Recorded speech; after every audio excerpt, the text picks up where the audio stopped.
Welcome to the Dark Evil Experience. We're here to take your soul.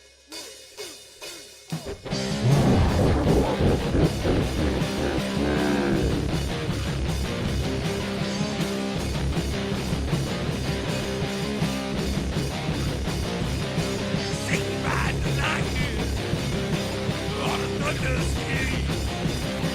When it comes around, it brings me to my knees. Satan!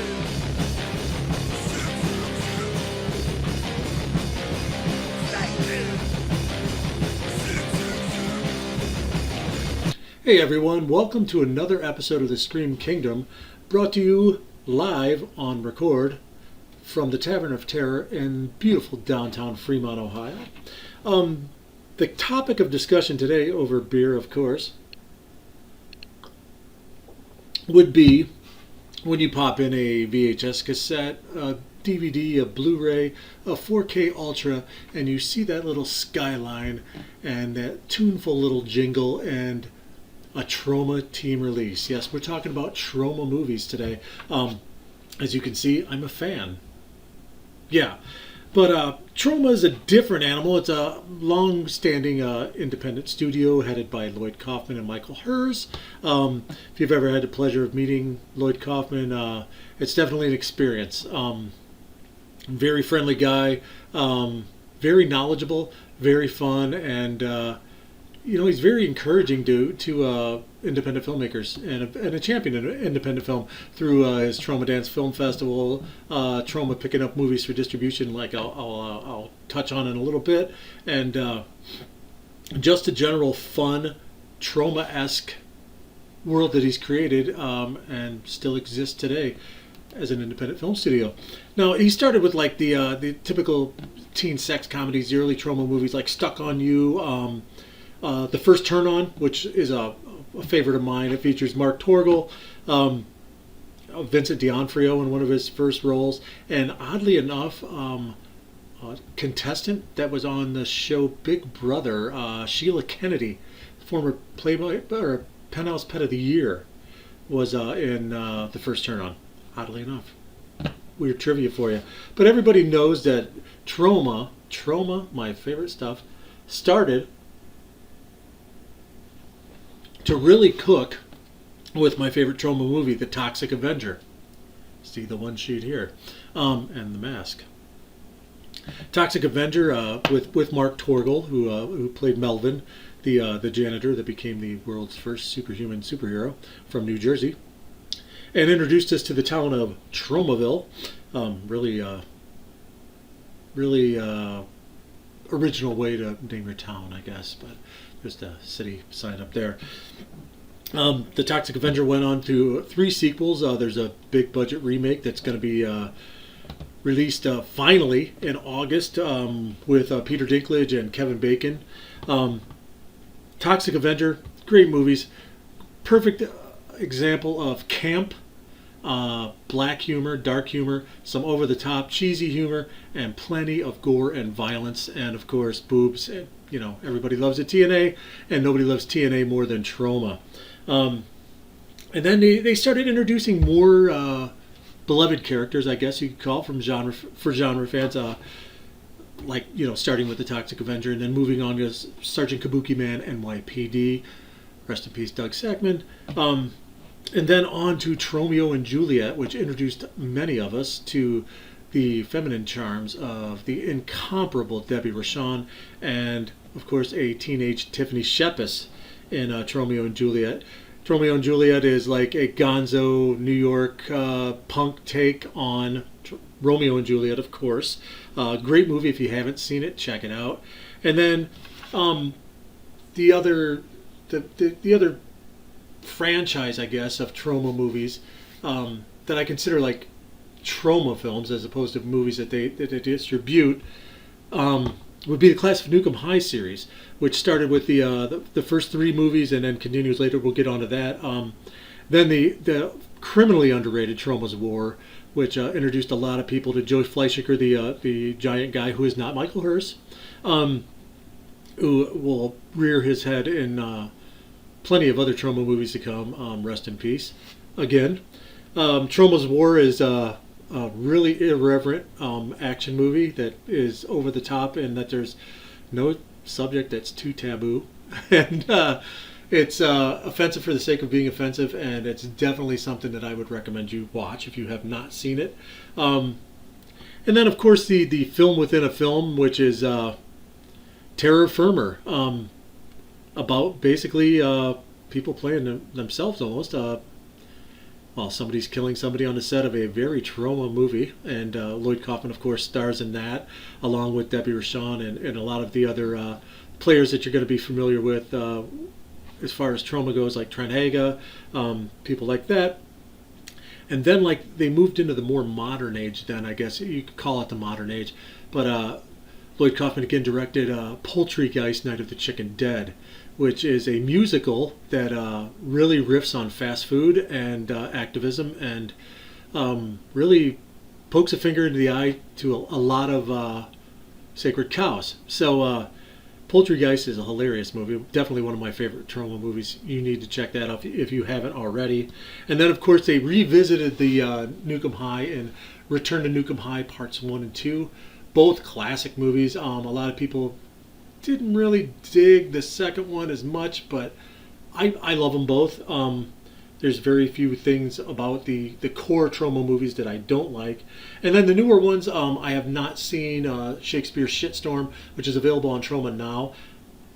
Fuck me, I haven't seen it yet, so I need to do that. I'm sorry that I can't give you my opinion of it. I've heard good things, so keep that in mind. Check it out. Like I said, it's streaming on Troma now, their streaming service.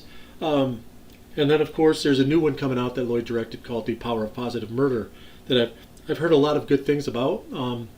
So we'll reserve judgment until we see those. And that's not to say that that's the...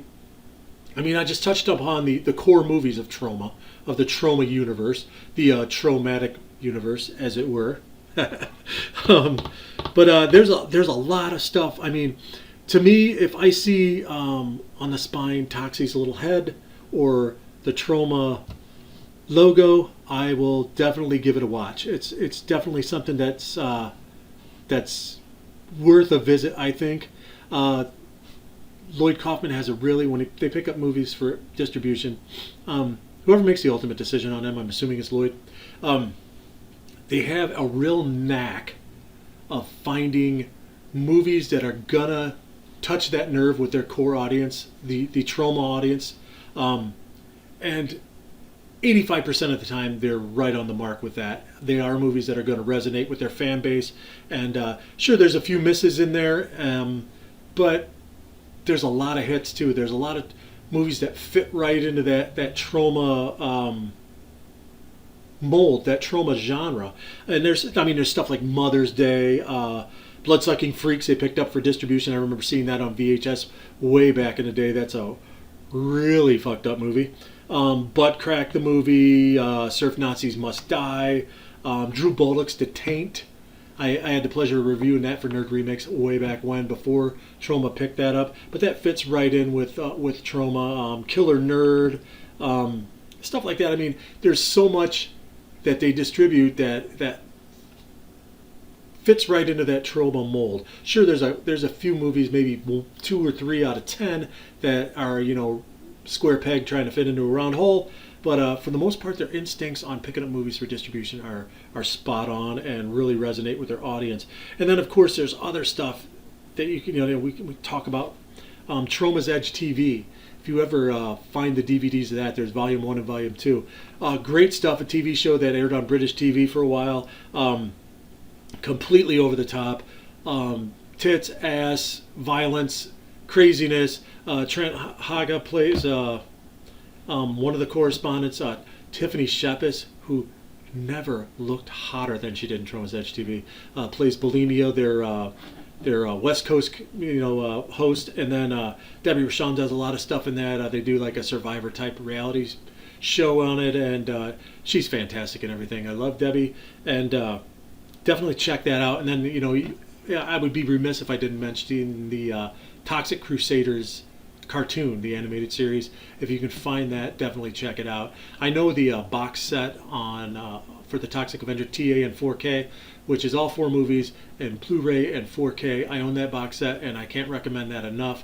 All the movies look fantastic in 4K, and you would be surprised that they do, considering that they were shot on the cheap, which is, you know, I often say that if they did a Mount Rushmore of indie horror or independent film genre films, it would feature Roger Corman, Herschel Gordon Lewis, Charlie Band, and Lloyd Kaufman.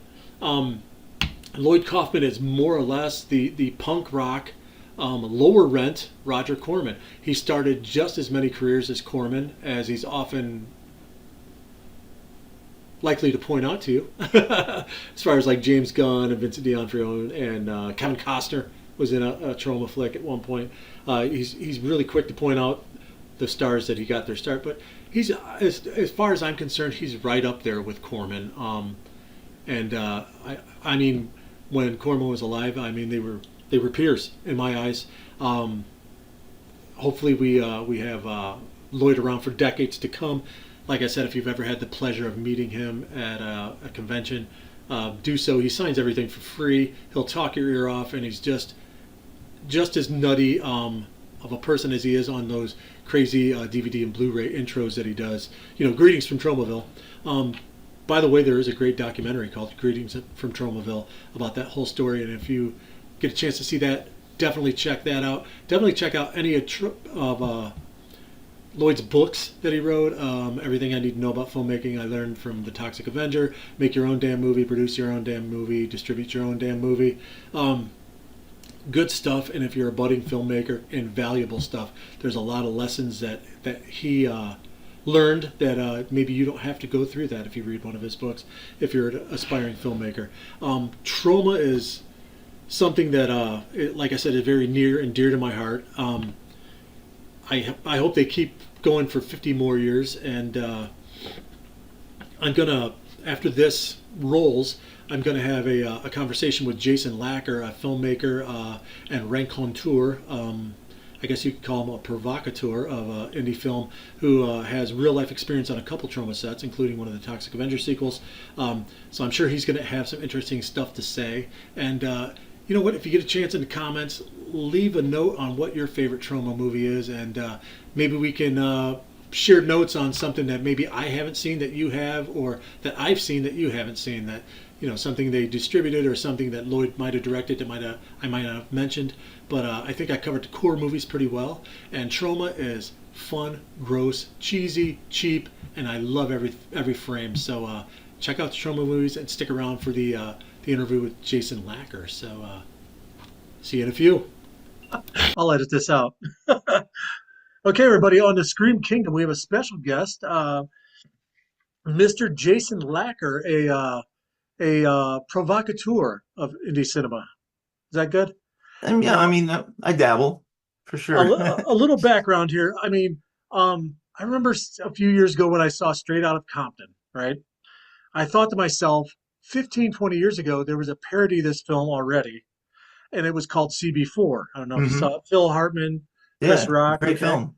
And then I saw Lords of Chaos, and I thought, 15 years ago, I reviewed a spoof of this called None Blacker that was done by you. Oh, you remembered. Absolutely. I mean, that's the first thing I thought when I saw Lords of Chaos. I'm like, the prequel spoof already happened. I mean, it's based Just, off the same book, right? So, yeah, I mean, all and that stuff really happened, yeah, those black metal kids, and just like Straight Outta Compton, right?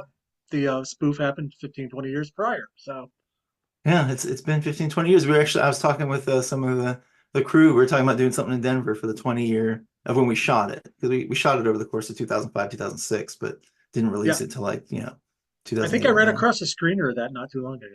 Really? Yeah, I still have a box of screeners from the nerdremix.com Yeah, days. yeah. Good so any, times. So anyway, the theme of this episode is trauma or Tromasterpieces. I'm a huge fan. There's going to be a segment with me before this talking about some of my favorites. What are some of your favorites? So I mean, I like the classics. I went back and I was watching like the original Toxie and like Nukem High, like the ones Just watched that, Toxie Sunday, so yeah. yeah. I mean, the one that Lloyd directed. A lot of those are super great. I really liked. hashtag Shakespeare shitstorm. Like I got to see that in the theaters, and I have not seen that yet. that's about to be released. I think they're about to push that out, and It's so on that Troma was now, really right good. now. Is it okay? Yeah. Yeah, but I think they're gonna do a wide release at some point, and yeah, so like I mean, I like some of the acquisitions. Like I like the ones with kids, like the children and Caution Children at Play, Hmm. mostly because of the bonkers endings. And then I was catching up on some others, and one I haven't seen that I always loved the poster that we had in the office was Fat Guy Goes Nutsoid, and I've never actually seen that, but it's on my list. Yeah, I touched on it in my segment that I think as far as acquisitions and movies they pick up for distribution, they have a real knack of knowing what's going to strike a chord with their audience. And I think they have probably like an 85, maybe 90% success rate on that. I mean, stuff that they decide to distribute or pick up is, I mean, they have a real knack for identifying trauma film. Like Right. one that pops to mind right away is something, another film I reviewed years ago for nerdremix.com was Drew Bolduck's The Taint. I mean, when I saw that, it was before Troma picked it up, and I was like, this is like a Troma movie. What was the name of that one again? The Taint. The Taint. Yes. Okay, that's not a Chris Seaver, but it sounds like one. No, it's a filmmaker named Drew Bolduck. Okay, The But yeah, Taint. I remember Yeah, because sending that you fits right sent in with like Killer Condom and yeah, Killer Nerd, stuff like that. Yeah. Butt Crack the movie. yeah, yeah. Tales from the Crapper. Yeah, like they all kind of they have that joie de vivre, don't they? Absolutely. You have some actual firsthand experience on Troma sets. What can you tell us about that? I do. And so I was only on Toxie 4, right? And I went there as a kid. And so, first couple days we're in this warehouse in downtown New York, and I'm thinking, oh, we're going to shoot in the city. And that's how it was kind of pitched to all the interns. And then the last minute is like, oh, no, we're actually going to go to Poughkeepsie. And they had us sat in this room, and there's like 30 or 40 of us. And they go, all right, who has a driver's license? So me and another guy from Texas raise our hands because everybody else is New Yorkers and they don't drive, right? So um, I ended up being a driver on set, which was, it was fine because I'm like a 22-year-old kid, and they just dropped me in, and you're gonna drive a box truck in Manhattan. It's gonna be great, and you go back and forth from the city to Poughkeepsie. And I was like, man, I'd really like to be on set, but now I get it. And so there would be times where I would be on set, but then I would also be like going back and forth and like driving. What was that? What was that dude's name? Anyway, I would drive folks back and forth, and I'd end up taking actors, persons here and there, um, You and never had then I Ron did a Jeremy lot. in there or anything, right? No, he actually had his own car, but he was always asleep in it. And it's always just it's real sad because I was talking with some other friends, from set, and they're like, "Yeah, I got my buddy's got Ron in his movie, and now he's got to take it out because of all this awful Yeah, stuff that's happened." And there were rumors of kind of the things, but like nobody really took it seriously. And I guess it turns out he's kind of always been a kind of creeper. terrible. Yeah, So yeah, so yeah. that's real sad. But I swear that Dinklage came on set one day. Is either Dinklage or Hank the Angry Dwarf. They were both there. Testing out for God, for the role of God. Hmm. But Dinklage was friends with Joe Fleshaker, Yeah. who played Lardass, right? And Joe was on set all the time, and he was Rest in peace. a super great dude. And there was supposed to be a documentary about him coming out that Sackman was working on, and ripped up Rest in peace Sackman. again. Yeah. Yeah, like it's been a rough couple of years. I know I was there was a years I mean we haven't talked in probably like a year or so, but I used to be really close with Adam Albrandt, a Mm. filmmaker, and him and Doug worked quite a bit together, and he took Doug's death really hard. We texted back and forth quite a bit about it. Yeah, it was something. And I went down to the funeral and ran into a couple folks, and yeah, and he had the big bus, the backseat conceptions bus there. Hmm. Yeah, and it was and just but it was almost like a panoply of all his works. They had a kabuki costume, and they had just all the stuff from everything he'd done with everybody everywhere. But yeah, great No, dude, and the face of Troma for decades, right? absolutely. Is that something that I mean I've heard that from other people before that the friends you make on the trauma set you make for life. Oh, That's something absolutely. you Yeah, it's experienced. like family. I mean, is Yeah, that for where you hooked sure. up? Is that where you connected with Trent Haga or Yeah. So like me and Trent, buddy, Yaniv Sharon, Doug, Tony Goggles, I don't know if you remember him. He's done um he's done quite a few films. I have to go down and get the stack of them, but Caddy Hack was one that he did. It's a I just Caddyshack horror reviewed that flick not too long ago for about a golf course. popcorn.com. But Quality film. I really enjoyed okay. And it. yeah, and he's in a punk band, and there's just so many, and then those crews kind of hop over from each other crew, right? So like when we were on set, Terra Firma was always playing the background because that was the one they were pushing before we were shooting for Toxie, right? So everybody that was on Terra Firma had moved over from interns and PAs to like director of photography and like Yeah. assistant director, and like so that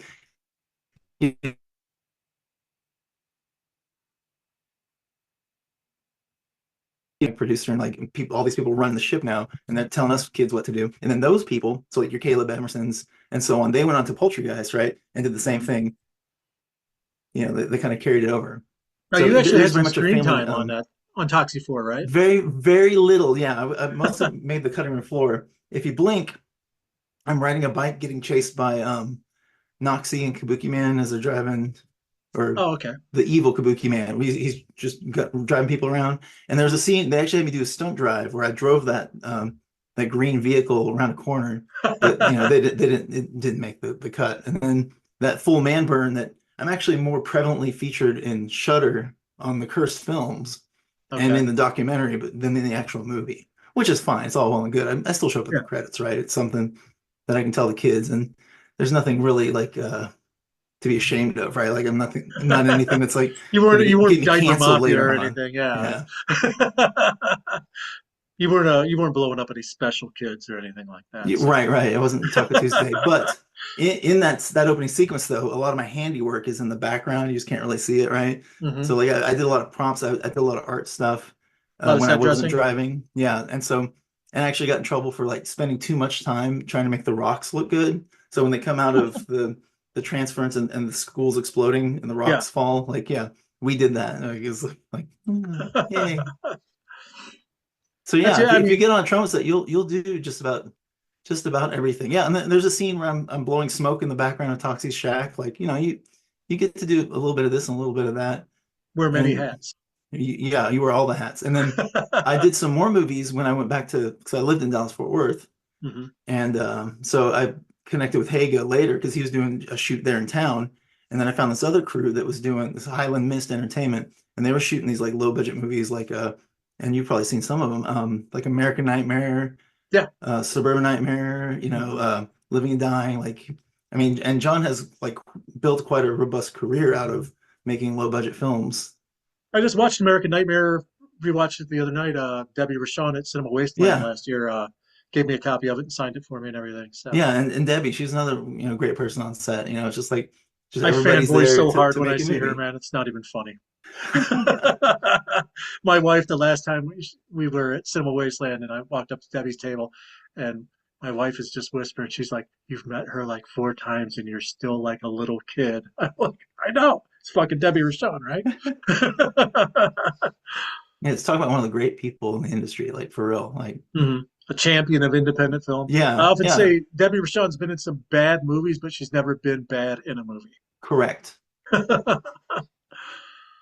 So, trauma sets. I mean, did you eat a lot of spaghetti with no meat in it, like No, actually, what's Boys big mentioned? is lasagna. So we had a lot of lasagna, Lasagna. and that's another fun thing that I got to do. So me and this other guy Terry, we'd get in his station wagon, and we'd go pick up the bag of day old bagels from the local place that we had, commandeered a deal with, and that so we'd have bagels for breakfast, and then this other place would serve us lasagna, meat or meatless, depending on if you're vegan, and hmm um, and yeah, and that was kind of our life, and then every once again we'd sneak off and get fast food or something to kind of take the edge off of things.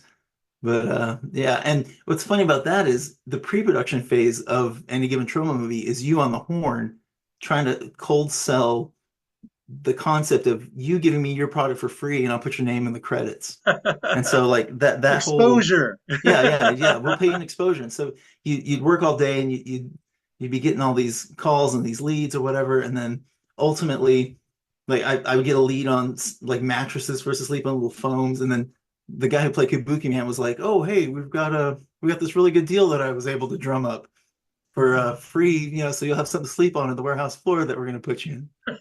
But yeah, like all that stuff was just smooth talking and clout that may or may not have been there. I mean, everybody got their name in the credits. Like if you contributed, like Lloyd's always very big about like putting their kids in or putting the people in. I mean, there's a lady who gets run over. She gets her head crushed crossing the street. She ran the junkyard that we shot Toxie's house in. And she was the sweetest, nicest lady as well, right? Like, and they were just happy to have us there hanging out for a week on their family-owned junkyard That's one thing that about we Lloyd. I just mean, turned into I have a really good Lloyd story, and I'm sure you have a couple. But real quick, I did a short film in 2011 called Zombitch, and I was at Cinema Wasteland mm, selling that on a DVD that two other filmmakers, actually established guys, had short films on it. We called it Trio of Terror. Met Lloyd and his wife with my wife, and yeah, the you know, commissioner, yeah. it's kind of Lloyd asked me what I was doing there, and I said, I'm on this DVD with two other filmmakers. I go, it almost makes me feel like a real filmmaker. And he immediately like changed tones and got serious with me and pulled me over to the side.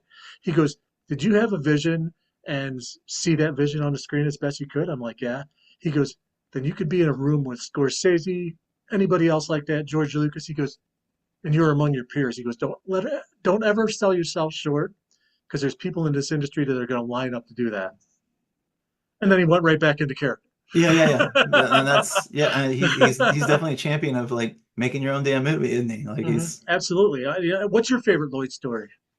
I mean, I've got a couple. Mine are more just like the last time I saw him down in Texas. I was there for the hashtag Shakespeare Shitstorm Hmm. premiere, and he was back behind the table signing people. Had a line out the thing Yeah, or whatever, as he and he always was does. yeah, and so he was just signing, talking to people, and then the guy who was with him was like, "Oh, hey, there goes Jason Lacker," and he immediately just stops, comes around the table, and chases me down, and I was like, "I'm gonna talk to you later. You got people. You are in the middle of signing a poster, sir." And so, but him coming to give me a hug like that when I was just a PA, right? Like Yeah. I'm not a James Gunn or a Trent Hager, right? Like I'm just this guy who kind of made a movie, did some stuff, and you know, Yeah, but I mean, as far as, your experience there, I mean, that's something that as cheesy as it sounds, it's something that you'll take with it. You know what I mean? absolutely, absolutely. And he did help me get an A in French class when I went back to college. He came down, was premiering Terra Firma at all the indie cinema midnight showings and stuff, and I got him to just do like just a quick, hey, can you just speak French because he speaks fluent French. So I just Hmm. filmed him speaking French, went back home and edited a bit, and then I got an A in French class for my college credit. So Nice. He's definitely original. I mean, I often say if they ever do a Mount Rushmore of indie horror cinema, it should have Roger Corman, Herschel Gordon Lewis, Charlie Band, and Lloyd Kaufman, absolutely, hands down. I mean, those are the four, right?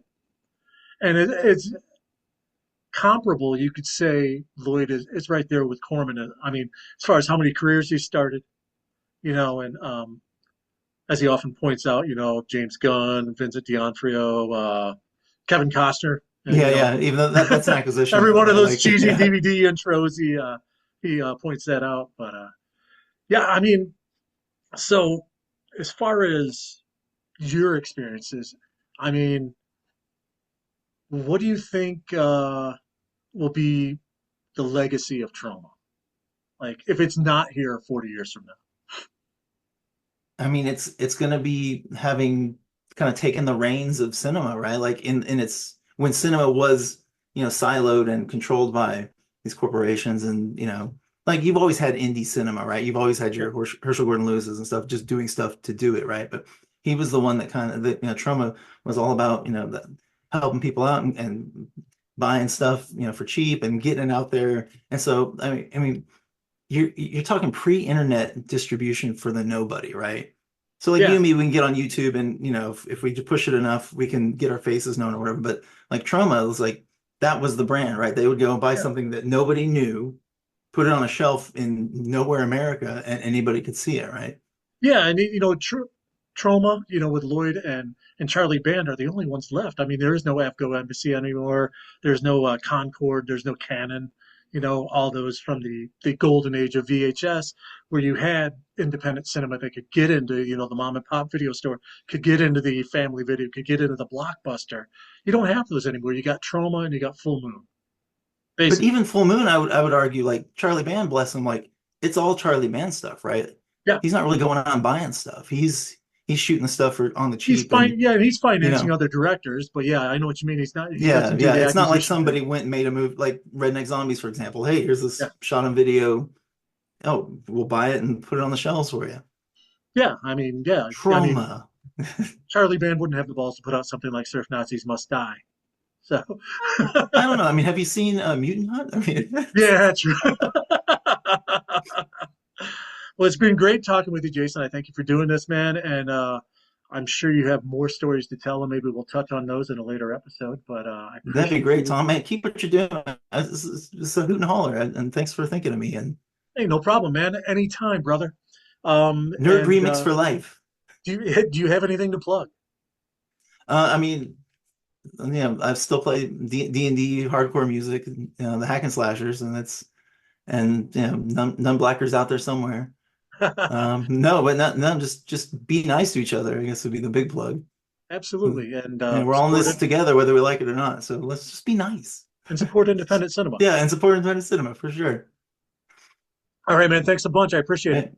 Anytime, pal. Later, skater. Yep. Hey, freaks. This is a Scream King. I'm telling you to support the people that support us. The Audio Void Brewing Company, brewed right here in beautiful downtown Fremont, Ohio. I'm enjoying some Dirty Dan malt liquor right now.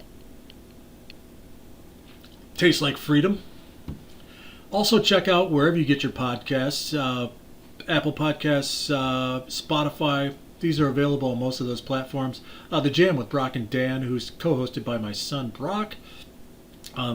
They talk about skateboarding, music, and general life. A lot of conspiracy theories, a lot of humor, some really fantastic guests. Check them out. If it's in black and white and it stars Bela Lugosi or Boris Karloff or anybody like that, maybe Basil Rathbone, check out the Borgo Pass Horror Podcast. Sorry, created and hosted by my friend Jim Towns. He was a guest on the first episode of the reboot of the Scream Kingdom, and it's a fantastically entertaining podcast where they go deep into these movies. A lot of Universal RKO stuff like that. And they do a huge dive. He always has a co-host. And crazy informative stuff that'll make you want to go back and watch these movies. And then, of course, one of my favorites when I'm driving is Casualty Friday with Felissa Rose, Kane Hodder, and Tiffany Shepis. Definitely check those three out. Lots of fun, lots of in-depth real-life experiences from people that work in the genre and do conventions and everything else. Lots of funny stories. But support the people that support us, and be good to each other and support independent horror. Thanks.